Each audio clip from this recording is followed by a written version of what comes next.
A definition of the word currency in Merriam-Webster's dictionary is general use, acceptance, or prevalence.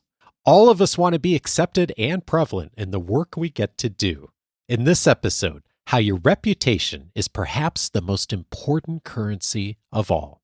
This is Coaching for Leaders, episode 703. Produced by Innovate Learning, maximizing human potential.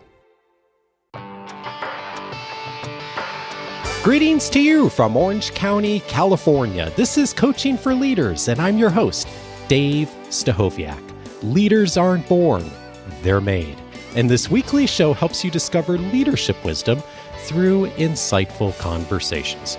Reputation, so important for each one of us. Our personal brand, what it says about us, and what, importantly, other people say about us when we're not in the room. Today, a conversation on helping us to get better at thinking about how we consider our personal brands and how we continue to invest in them. I'm so pleased to welcome Maha Abouelenein. She is an American Egyptian with more than 30 years of global communications experience, advising global corporate giants, startups, governments, CEOs, and high net worth individuals. She's the CEO of Digital and Savvy, a strategic communications consulting firm with offices in the States and Dubai. Maha is on the global board of directors of the Associated Press and hosts the Savvy Talk podcast. She's the author of 7 Rules of Self-Reliance: How to Stay Low, Keep Moving, Invest in Yourself, and Own Your Future. Maha, what a pleasure to talk with you. Thank you so much for having me. I'm excited to be here. Me too. I loved reading through the book, and I grabbed a line out of it that really I was so curious about. You write, years ago, I thought people who had their own personal brands were driven by ego. I thought it was sort of an arrogant, pushy thing to put yourself out there and say, hey, look at me, I know stuff. It seems self-serving. And you mention in that chapter that you have a really different point of view today. What's different? Thank you for the question. I think a lot of people think personal branding is about self-promotion. Look at me, I know stuff.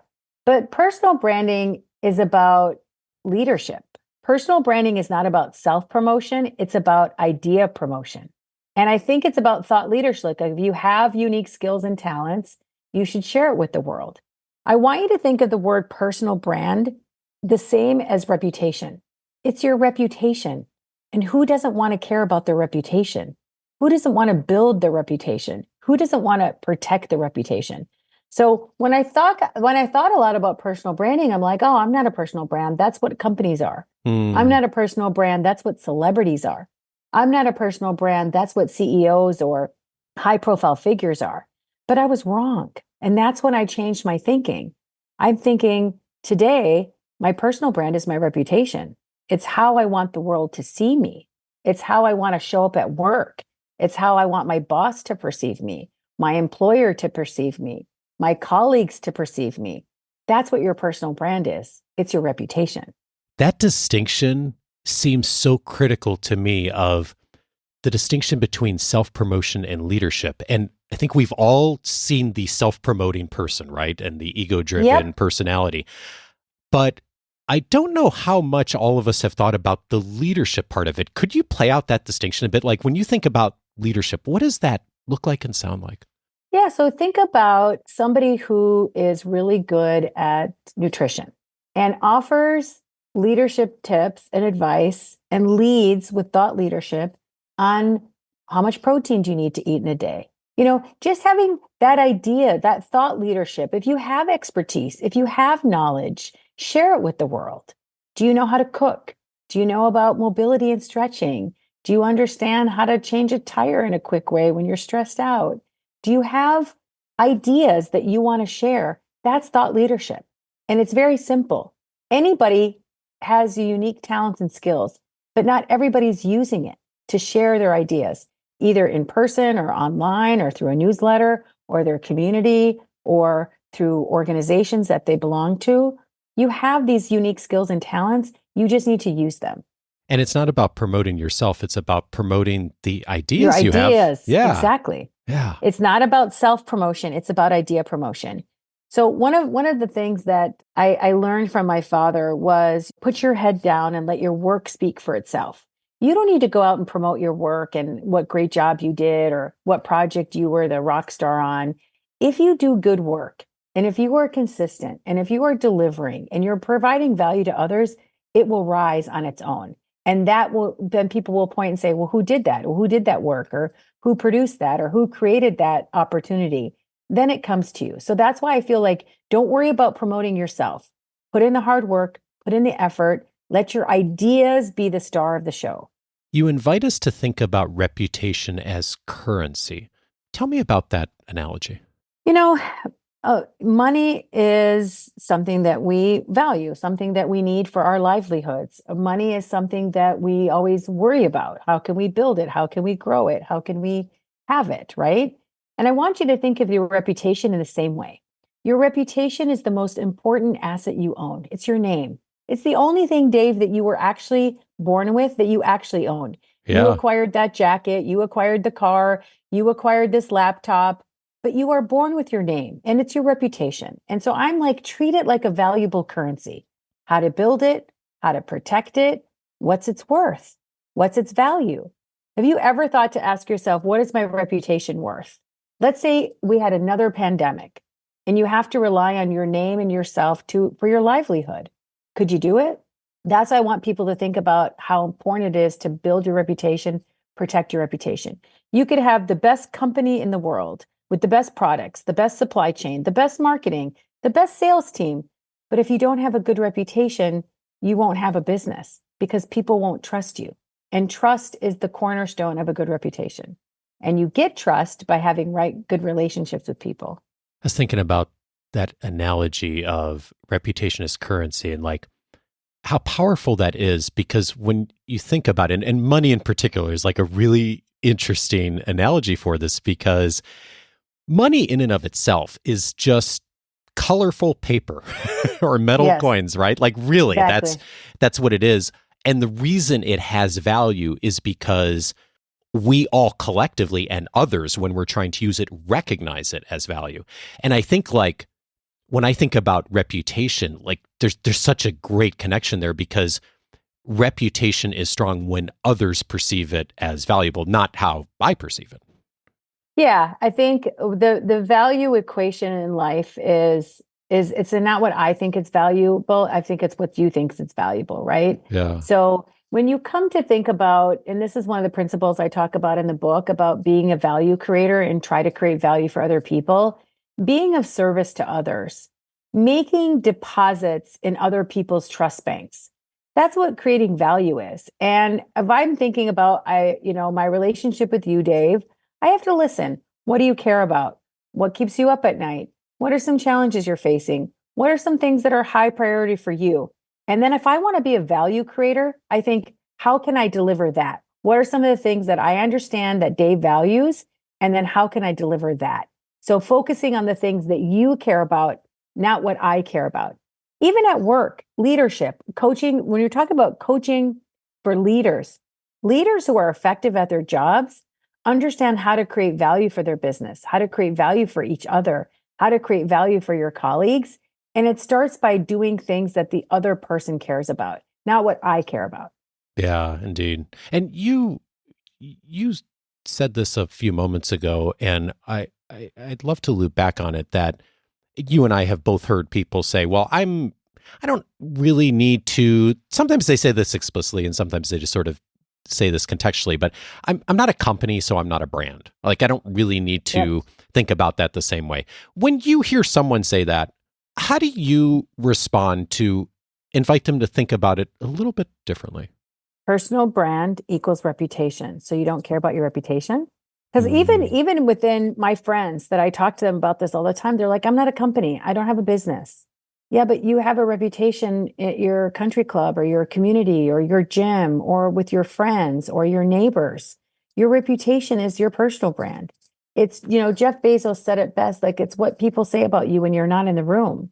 You don't have to be a company to worry about your reputation, but you need to be thoughtful because of a lot of things that are changed in our dynamic world, because of culture, cancel culture, because people have the ability to take a photo or a video of you at your Starbucks and post it and share it and broadcast it with the world. We live in different times. So we need to think about it. Whether or not you want to post on social media, that's not what I'm talking about. I'm not talking about build your personal brand to be a social media influencer.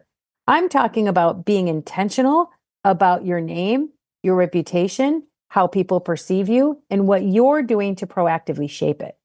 And being able to trust yourself is part of this too. And the subtitle of the book, part of it is Stay Low and Keep Moving. Yep. Tell me about that. What does that mean? Yeah, actually, a gentleman I worked with many, many years ago had said this. He kept on saying, stay low, keep moving every time he'd leave us or walk away or signing it in an email. And it just stuck with me as a metaphor for my life. And I looked it up, and stay low, keep moving is a military term.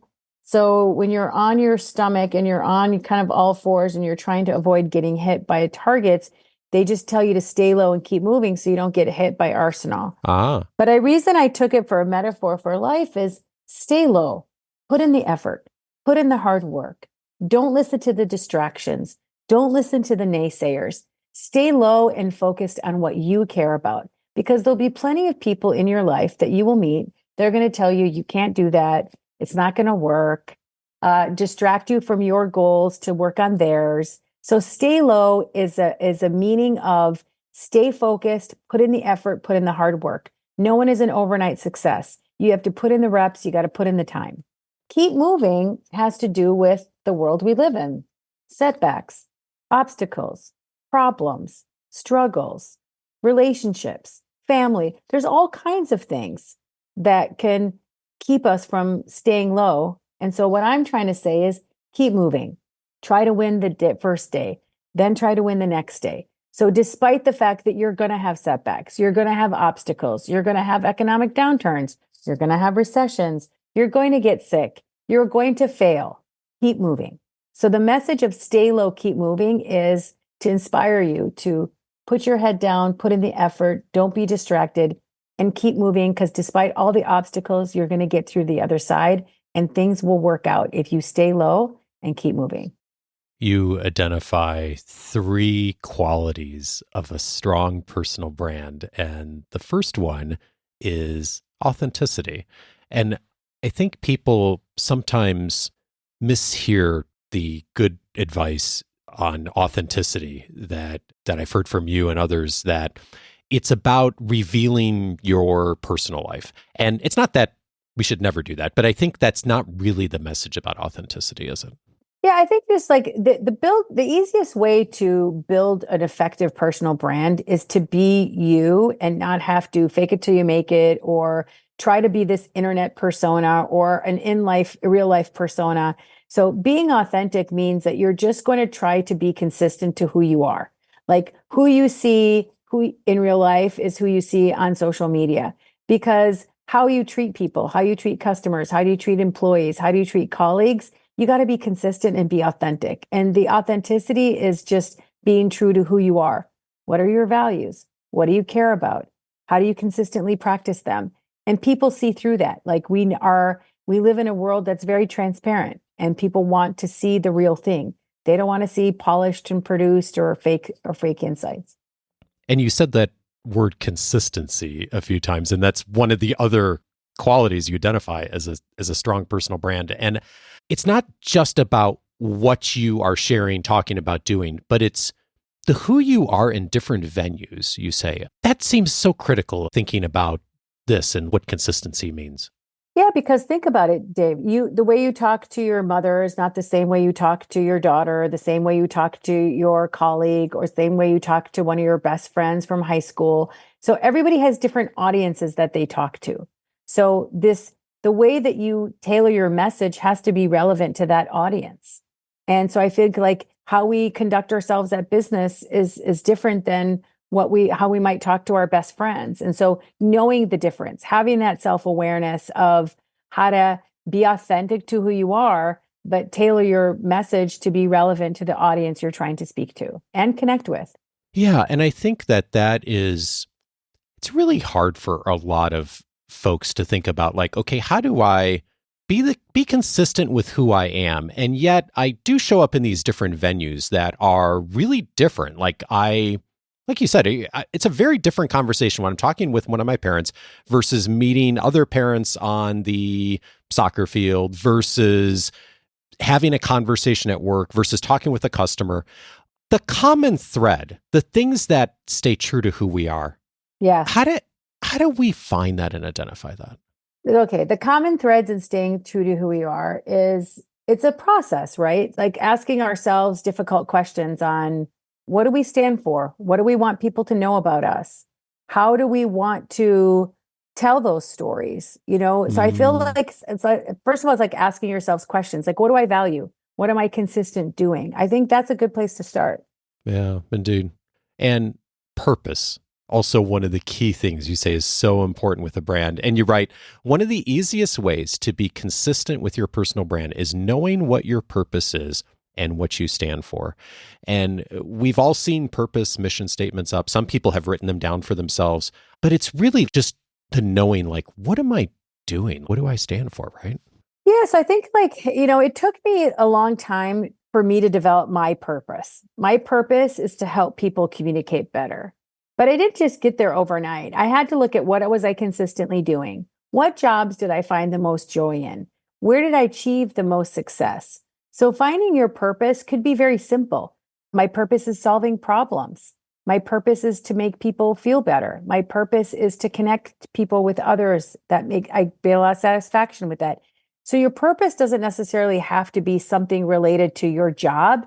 It could be a skill, a quality, a trait that you have. I actually met somebody who told me her purpose is to help other people see their potential. And that manifests its way with her friends, with her family, at work, with her children, with her pet, like helping her dog. I really believe that it doesn't necessarily have to be your job. Your purpose doesn't have to be working in finance. Your purpose could be, I'm really good at unlocking problems and solving them. And my purpose is to help people achieve the goals that they want to achieve, stuff like that. Yeah. Well, and I so appreciate you saying like that is a process for you. I mean, as much of an expert as you are on this and have like helped so many others, like still what a process it is. And my experience has been really similar. Like I feel like I've sort of stumbled into a lot of things over the years. And what I mentioned at the very start of the episode, leaders aren't born, they're made. I don't know where I pulled that quote years ago, but I started saying it at the beginning of episodes, and it turns out it's a Vince Lombardi quote from years ago. And at one point, I was like, "Oh, we need a better tagline for our business, other than just that what I pulled years ago." And a whole bunch of people were like, "No, that's great. That's like what you do." And I got to thinking about it. I'm like, "Well, yeah, that's actually why I started doing this. Is for most of the people out there, I think, that are leaders that." Like this didn't come naturally to me. I never got training on how to do this. I was never the naturally charismatic person. I needed to learn and to grow this. But it took years of like experimenting, trying things out, stumbling into things, Maha, where I finally realized, oh, that's really what I'm doing. But it was absolutely a process. Yeah, it is a process and it takes time. That's another thing too, is have patience. You need to go through it to figure out what it is that you want to be your purpose and narrative. It's not something that you just wake up one day and you know what it is. It might take you a lifetime to figure that out. And you might iterate it and change with the time. So I feel like have patience, give yourself grace. You don't have to wake up defining what's my purpose. I don't have my purpose. If I feel like I don't have a purpose, that's not true. You're making progress. You're learning. You're getting experience. Sometimes when you think about, you need to do, I always think about this approach especially when coming to take a job. Some jobs are for learning and some jobs are for earning. Learning is a really good way for you to discover what you're good at, what you're not good at, what you like to do, what you not like to do. So sometimes I would take a position or a job or an assignment because of the opportunity to learn far exceeds how much I could make. And make those decisions based on what you're learning. So if you're learning about yourself, if you're growing, if you're investing in yourself, if you're curious about the world, you will find your purpose. It's not something you're just going to wake up and know right away. It took me like 30 years to figure out, okay, this is why I'm here. This is my purpose. And this is what I care about sharing with the world. I may have other things I might want to do, but this is my main thing. And that's such a great lead into one of the invitations you make on building your reputation, protecting it, which is participate, show up, right? And I think about this in the context of, and this isn't only about like social media by any means. I'm thinking about some of the statistics I've seen of just like people who use LinkedIn, for example, which is the one I'm most familiar with, in how many people like show up on the site and read stuff and have accounts versus the people who actually engage and post something and put in a comment. And the ratio is massive. I don't remember what the current statistics are, but the amount of people that actually show up and participate in that venue are just a tiny percentage of the people who are overall engaged. And I think there's a metaphor there for all venues, not just social media and online, but like it is interesting how very few people actually jump in and participate and engage in a conversation. Yeah. And again, everything that we're talking about here is not necessarily online, right? Yeah. It's how you show up in real life that matters. How do you treat people, the barista, your colleagues? And I feel like finding your purpose, your narrative, how you show up online, that gives people a lot of angst because they don't want to do it, because once they do it, if you're going to do it well, you have to be consistent at it. It's not about that at all. You write, everyone has an audience. You just haven't found yours yet. Keep telling your story. I think about audience, and we think about that with like influencers and social media, but you are, and you're inviting us to think of audience much more broadly and personally. Yeah, because you know what, the way that the market works right now, you don't have to do one to many. You can do one to one. You can work within communities. You can talk within communities. And the reason I mentioned this in the book, and it's a story that I love, and I want to share it if we have a second. Please. About you have your audience, you haven't found it yet. There's a woman who wrote a book, and she was having her launch event, and she did an Eventbrite and basically told people, you can register and come to my book signing event. And about 20 some people registered to come to the book signing event. The day she had the event, only 2 people showed up. And she took to Twitter, and she was vulnerable. And she said, I'm really disappointed. I wrote my whole life put into this book and my heart and soul into it. And I did a launch event, and only 2 people came for my book signing.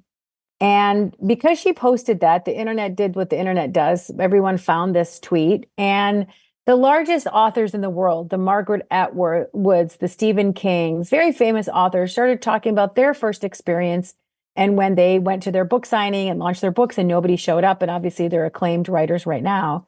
And it took over. People started asking, what's the book about? Can you share a cover of the book? What's the story of the book? It was a very unique sci-fi, fantasy, fiction genre, medieval book. And pretty soon people like started calling her from Europe. I'll publish your book. I'll be your agent. People from the US. Where is it sold? Can you send the link? And her book sold out. Oh, wow. And she was overwhelmed with the heartwarming messages she got and the reaction. And the message to me after seeing that story was, everybody has an audience. You just haven't found it yet. So she had an audience of people who cared about that genre of her book. She just hadn't found them. And I just tell that story because I want people to think, oh, I'm going to start with 0 followers and I want to build my photography business, or I want to be a life coach and I don't know where to get customers from. How am I going to do it? Well, you start talking about what you care about and you do it consistently, and your audience is going to find you, because if you bring value to them, they will find you. And I just want to encourage people to do that, because I feel like the first step is getting started. Yeah. The first step is getting started. And I feel like that terrorizes people into thinking about, what are people going to say? Who does she think she is? Oh, is she a social media influencer now? Why is she doing that? But it's not. Like, look at the creator economy. Our economy is driven by that. And I feel like there's this thing called the internet. And guess what, Dave? It's free. Yeah. You can access an abundance of information for free. You can learn anything on YouTube. You can listen to podcasts for free. You can read books for free. Why wouldn't you tap into that? Why wouldn't you step into your own power and find out what creative things you could do and how you can really upskill yourself and invest in yourself? And I love the story of the author. Thank you so much for sharing that. And it's also like such a great example of what do I do next after something doesn't work? Because I think that is the reality that so many of us face in our careers and our lives is we try something, we do it, we mean well, it doesn't work, or in some cases, we have a horrible outcome. In fact, I have a client right now who very well-meaning, is an executive, very well-meaning, asked a couple of questions about expenditures in her organization recently. And unbeknownst to her, sort of uncovered a political firestorm of what people were spending money on that some people knew, some people didn't, and has taken a reputation hit as a result of it. And we were having a conversation this week, and I feel awful for her that she stumbled into this situation. And we were talking about, yeah, this thing happened and like how unfortunate and sad it is. And what really matters is what you do next, right?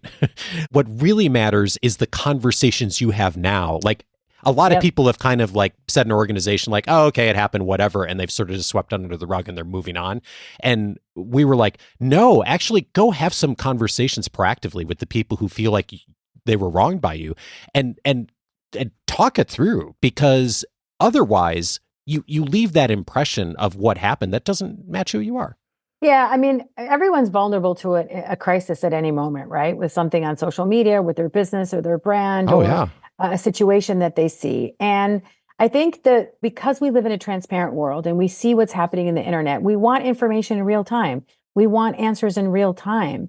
And when you don't answer people in real time and you leave a vacuum, that leads to speculation, leads to misinformation, it leads to rumors. And so the first thing that I always advise people, let's say you said something or you did something that got you into hot water or put you in a position that probably wasn't your best light, is one, you need to apologize. If you made a mistake, you have to just be upfront and mea culpa. Say, call a spade a spade. You made a mistake. Two, you have to show empathy. A lot of people who can apologize sincerely and they're empathetic about it can win a lot of people over. We've seen lots of companies handle a crisis the wrong way, and we all recognize it when we see it. It's because they're not taking accountability. They're not taking responsibility. They're not apologizing. They're not saying, I'm sorry. Those two words can go a very, very long way. And I think the last thing when something bad happens or a crisis hits or you get yourself into a situation that you need to respond to, take a pause. A lot of people feel the need to overreact and overcorrect. Take a pause, take a step back. What did I do wrong? How can I do it better? What policies do I need to change? What training do I need to do? Thinking it through and try to improve for the next time around so that you don't have to be in that situation again. This is a corporate example, not a personal one, but you do mention, I think is a great example of that in the book, the situation with Delta Airlines not that long ago. They made these big changes to their Sky Miles program. It upset a lot of people. And they went through that process and followed it in a way that resolved the situation for a lot of folks, including you. Yeah, I mean, I think, I love the way that they handled that situation. They said, you know what, we may have gone too far. We don't always get it right. Having that humble approach is very effective in winning customers over because companies like people make mistakes. And I think if you just take yourself off your pedestal and say, you know what, we messed up here and we're going to make it right. Customers, that goes a long way with the customer. You remind us in the book of what we already know, I think all of us, and yet we sometimes forget in the moment when we're thinking about like, how do I build my brand? How do I build relationships with people? And one of the invitations is just help people out, help out your network. If you start there, that's something any of us can do, right? Yeah, it's simple. And for me, it's a very simple, open-ended question. How can I help? Just asking an open-ended question in general is a great way to gauge how you can be of value and of service to others. And it's remarkable what such a simple step of asking an open-ended question can change the trajectory of a conversation, of a relationship, of an opportunity by just asking something so simple as, how can I help? And you also invite us to diversify our events and just how we show up. Tell me a bit about that. What's significant about that? Well, if you keep talking to the same people, you're not going to grow. You're not going to grow your reach. You're not going to grow your audience. You're not going to grow the exposure and learning that you have. So I always talk about try to talk to different people. It's just like when you you're in the same group of friends and the same group of people, right? You want to try to meet new people. You have to go outside that circle. So, for example, I have a friend who does a lot of work in AI, and he talks at a lot of marketing conferences on the impact of AI when it comes to marketing and brands. And I said to him, why don't you go talk to the tourism sector, the hospitality industry, the real estate sector? They want to know how AI will help the real estate industry. How will AI change education? Maybe you should go talk at education conferences. So by diversifying who you talk to and who you engage with, not only will you create new opportunities for yourself, you'll also learn more about yourself and how what you do can grow your business or yourself personally. Yeah, and it's all about perspective, staying vigilant, as you say, staying informed. And I think that there is sometimes I feel like sometimes like, okay, I need to like engage with everything. And of course you can't. There's no way to do that. But there is a distinction between awareness and engagement. Some things you have to engage on, and you should. And also just knowing what's going on, even if you don't necessarily engage in it directly, knowing what's happening in the world, reading, listening, all those things, like that is a really savvy thing to be doing. Yeah, I think the one thing that a lot of people, like when you talk about engagement, there's different ways to measure if what you're doing is effective or not. Are you getting engagement by comments on your posts? Are you getting engagement by people sharing your stories with other people? Are you getting engagement from lead generation? Are you capturing emails? Are you getting engagement online or in public as well? Like, are you seeing the sales come through the door? Are you seeing those changes? And I find that you can't just measure one way if it's working or not. Because say, for example, I want to put out a piece of content saying people I'm doing a coaching workshop, and I might get a lot of feedback on like, this is what I'd like to learn. These are the things that I'd like to learn if I came to that session. It's different than how many people register to sign up. So there's not just one measuring stick for engagement is what I'm trying to say. Maha Abouelenein is the author of 7 Rules of Self-Reliance, how to stay low, keep moving, invest in yourself, and own your future. Maha, thank you so much for your work. Dave, I'm so grateful to be here, and I love the questions and the conversation.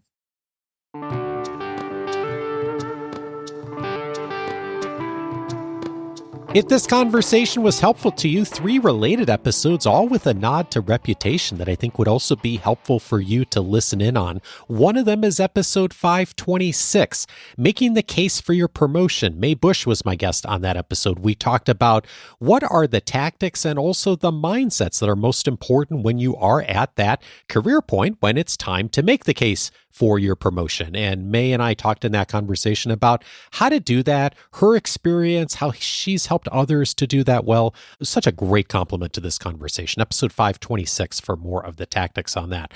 Also recommended episode 661, How to Tell a Story About Yourself. David Hutchins was my guest on that episode, our resident storytelling expert. Of course, leaders are often telling stories of others and on behalf of the organization. And sometimes it really does make sense, both for the leader and for the organization, for the leader to be telling a story about themselves. But how you do it is key. In episode 661, David and I talked about that, the strategy, the framework, and most importantly, gave some examples. David had me share several of my own stories as an example of one way to do it. And many of you told us that conversation was so helpful to you. Again, that's episode 661. And then finally, I'd recommend episode 693, An Invitation for Kindness in Leadership. James Rhee was my guest in that conversation. And recently we talked about the importance of kindness, which of course we all recognize from children's books, in our families, in our friendships. And yet sometimes we don't practice as much as we espouse in the workplace, an opportunity for kindness and leadership for all of us, and how to put our good intentions into practice. Episode 693, where to begin there. All of those episodes you can find on the coachingforleaders.com website, and I'm inviting you to set up your free membership at coachingforleaders.com. It is completely free. Access to all of the benefits inside of the free membership are available to you. Just go over to coachingforleaders.com, set it up. One of the things that you'll receive each week from me as part of your free membership is my weekly guide. I send it out usually toward the end of the week with a bit of an overview of the episode that's aired, this week, some of the relevant links, the related past episodes, as I just mentioned, also things that I found in the media or other resources that I think are going to be helpful to you this week, things you should know about, what's happening in the news, but also what's happening as far as the thinking of others. All of that's included inside the weekly guide. It is one of the key benefits of your free membership, along with so much else. For details, just go over to coachingforleaders.com. Right on the front page there, you can set up your free membership. You'll have access to everything, including the entire catalog access of the podcast since 2011. Searchable by topic, so you can find exactly what you're looking for. And if what you're looking for is a bit more, I would encourage you to learn about Coaching for Leaders Plus. One thing I'm doing each week is writing a journal entry. That's my reflections on some of the things I've learned from experts. I've been learning from our members, inspired by some of our conversations in our academy. And just recently, I talked about the value of a good idea. I have had it often happen in my career where someone shares an idea with me in confidence, especially a leader that I'm working with, and says, well, I don't know what to do with this idea. If I start talking about it, someone else is going to take credit for it. And in my recent journal entry, I talk about how sometimes our first thought of what to do or not do with a good idea isn't always the most useful one. Some key tactics on how we can actually do a better job of surfacing and socializing an idea, and some key truths about what ideas actually mean. It's one of my recent journal entries. For more of those and to receive those weekly, find out more at Coaching for Leaders Plus. You can go over to coachingforleaders.plus to discover more. Coaching for Leaders is edited by Andrew Kroger. Production support is provided by Sierra Priest. Next Monday, I'm glad to welcome Seth Godin back to the show. We are going to be having a conversation about strategy. Join in with us for that. Have a great week, and I'll see you back on Monday.